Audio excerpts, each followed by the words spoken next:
Hello and welcome to my channel, I Win to Lose Gaming. In this video, I'll be going over my top 5 hipster teams in Genshin Impact.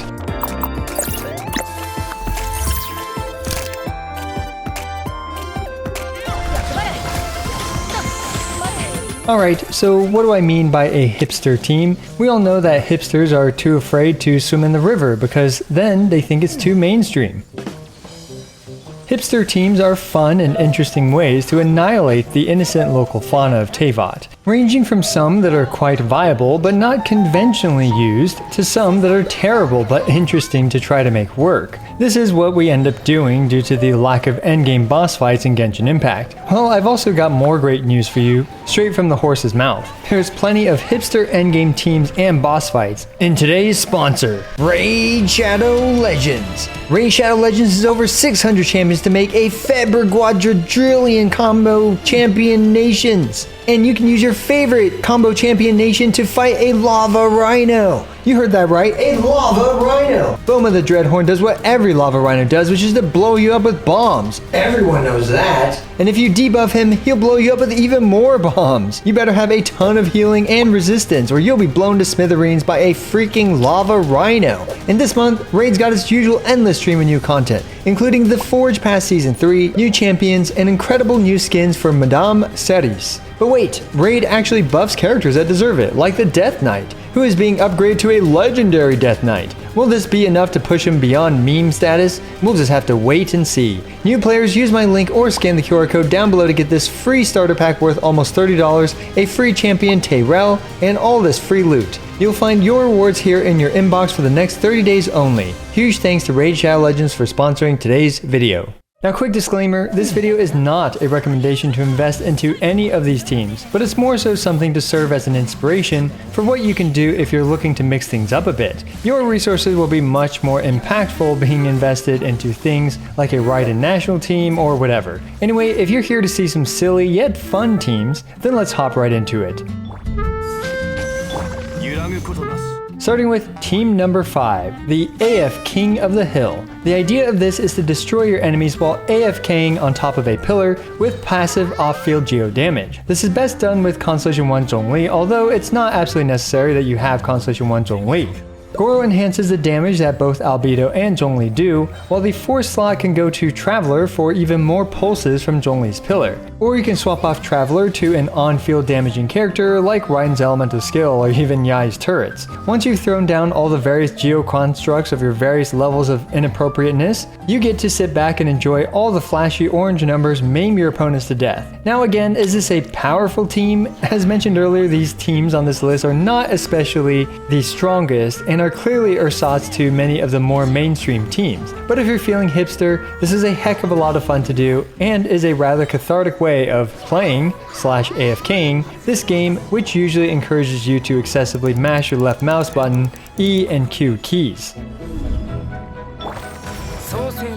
Team number 4 is the White Numbers team. Now, I know all physical damage numbers are white, however this one focuses on weapon procs and non-attack based white numbers. The best team I could come up for this is this one. One of the best weapon proc weapons is the Crescent Pike. Zhongli also happens to shred physical resistance and is a great user of the Crescent Pike, so he gets the on-field role. Since you want Superconduct to shred physical resistances, you also need a Cryo and Electro character. The Skyward Atlas also happens to be one of the best sources of weapon proc damage, and Yai Miko happens to have crit rate as an ascension stat, and she deals electro damage for Superconduct. As for the Cryo option, well, I decided to go with Rosaria with the Dragon Spine Spear to have a quick burst of white number damage, and then for her to just apply Cryo and swap off. The last team slot goes to Kokomi for some freeze and healing, but most importantly, the Ocean Hue Clam's white number damage. Kokomi can even be used here as the main on-field DPS during her burst to maximize Ocean Hue Clam procs. Is this team terrible? Yes, but I wanted to highlight a unique challenge-based team with this one.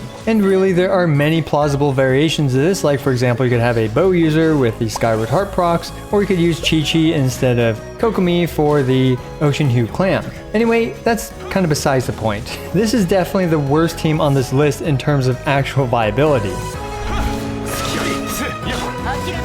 Team number 3 goes to Mono Hydro. We hear a lot about Mono Geo with Ito Noel, Mono Pyro with, for example, Klee and Xiangling, and heck even Mono Electro with Hyper Carry Raiden or Raiden Yai teams. However, an interesting, much less talked about option is Mono Hydro. With Yelan's introduction, we now have a second great off-field Hydro DPS character. For the on-field, really you can use any Hydro character, but my character of choice for this is Kokomi to fill in the healing role and to be an ideal on-field tank and spank driver character. Of course, Kazuha is perfect for this as he provides the non-snapshotting Yelan and Xingqiu with constant Hydro damage bonus. While certainly not better than other Xingqiu and or Yelan teams, this one is very satisfying and easy to use. No need to worry about funky rotations, and you'll still do a good amount of damage with these characters. No need to worry about fancy reactions, all you gotta do is swirl Hydro and then go. Heck, you don't even need to worry about energy very much since you have 3 Hydro characters generating a bunch of Hydro particles.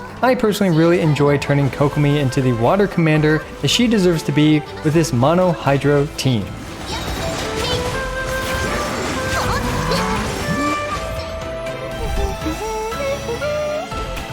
Team number 2 is arguably the most meta on this list, but it's the one true Pyro Archon team. With the release of Yelan, we now have a new way to make Bennett even more broken. In the past, a main DPS Bennett was missing a great 4th team member choice, but now we can run double broken off-field DPS characters with Xingqiu and Yelan and easily apply enough Hydro for Bennett to vape all his elemental skills. Combined with his Constellation 6 and Mist Splitters Reforged, now you've got a Bennett that will absolutely murder things with his super shortened E cooldown. To be fair, Bennett already murdered things before Yelan, but Yelan just pushes this even further above and beyond. My Bennett is using an Elemental Mastery focus 4-piece Crimson Witch of Flame for maximum vape damage. And as we can see, this team is already bossing it. Anyway, if you already have these characters built, why not just give it a try? You might be pleasantly surprised by how additionally broken the already broken Pyro Archon can be.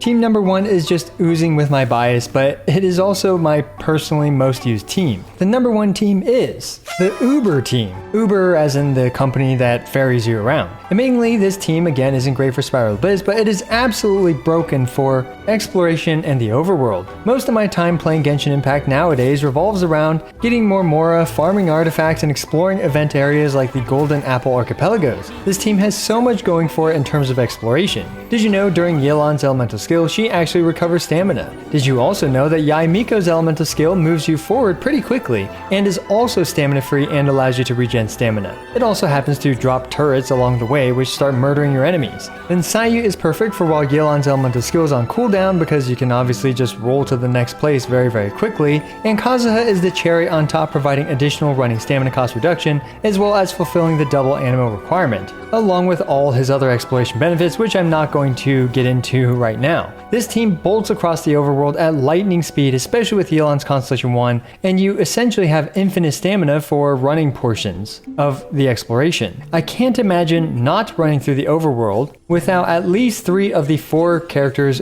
in this team in Genshin Impact.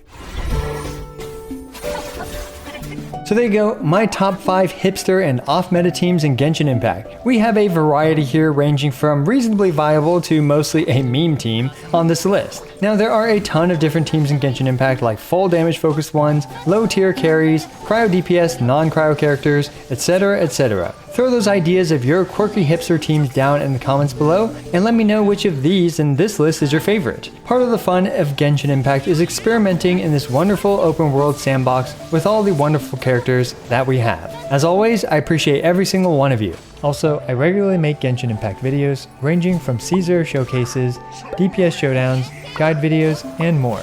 So be sure to smash the subscribe button as it's the best and easiest way for you to support my work. Also, don't forget to like the video and leave a comment for the YouTube algorithm. This is I Win to Lose, signing out.